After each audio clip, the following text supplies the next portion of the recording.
Assalamualaikum warahmatullahi wabarakatuh. Di sini saya akan menjelaskan mengenai variasi intrapopulasi.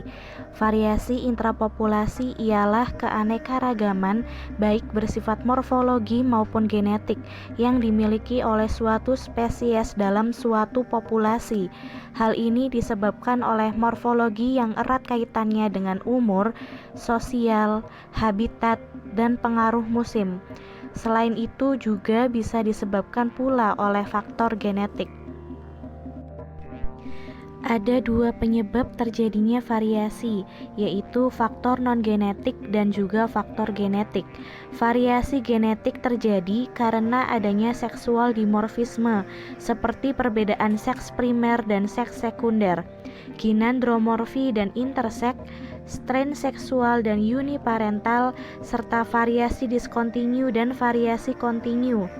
Variasi genetik dalam suatu populasi akan meningkatkan peluang bertahan hidup spesies karena variasi genetik menyebabkan variasi fenotip. Variasi fenotip diperlukan untuk seleksi alam. Variasi genetik disimpan dalam kumpulan gen populasi terdiri dari semua alel dalam suatu populasi. Kombinasi alel terbentuk ketika organisme memiliki keturunan. Variasi non-genetik terjadi karena adanya variasi individu menurut umur, variasi sosial, variasi ekologi, serta variasi traumatik.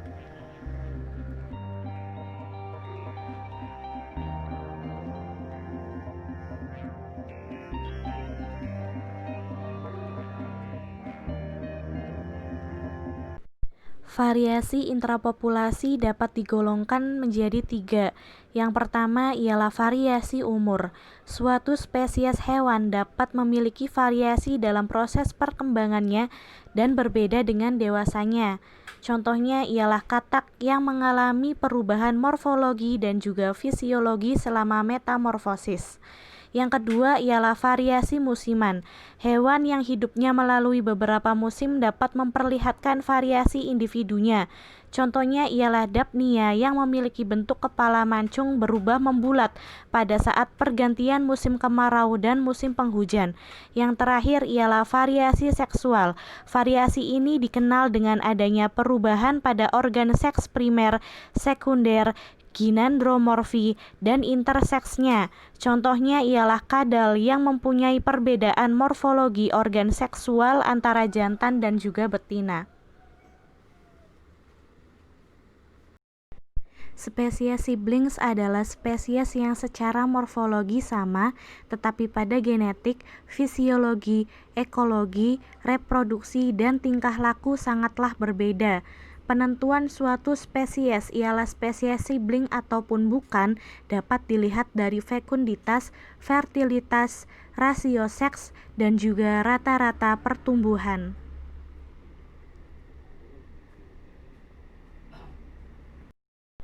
Pena adalah istilah untuk menunjukkan perbedaan bentuk atau fenotip yang terjadi dalam satu populasi. Contohnya ialah itik jantan berbulu cerah dan itik betina berbulu coklat. Ginandromorfi merupakan individu yang memperlihatkan karakter jantan pada salah satu bagian tubuhnya dan memperlihatkan karakter betina pada bagian tubuh yang lain. Contohnya seperti kupu-kupu, kepiting, ataupun lobster.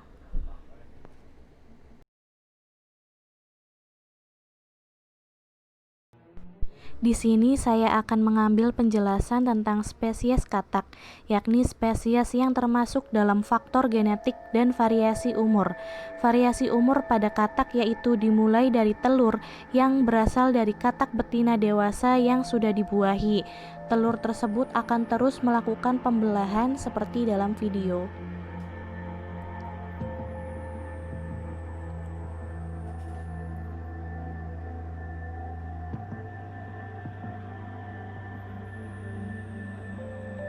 Pembelahan akan terus terjadi sampai 10 hari.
setelah 10 hari, telur katak akan menetas dan menjadi berudu.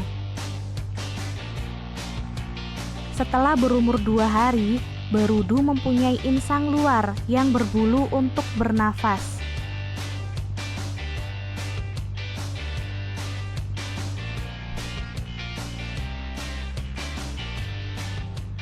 Setelah berumur 3 minggu, insang berudu akan tertutup oleh kulit. Menjelang 8 minggu, kaki belakang berudu akan terbentuk, kemudian membesar ketika kaki depan muncul.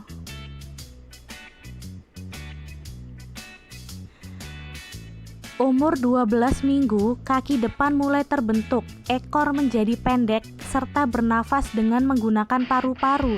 Setelah pertumbuhan anggota badannya sempurna, katak tersebut berubah menjadi katak dewasa.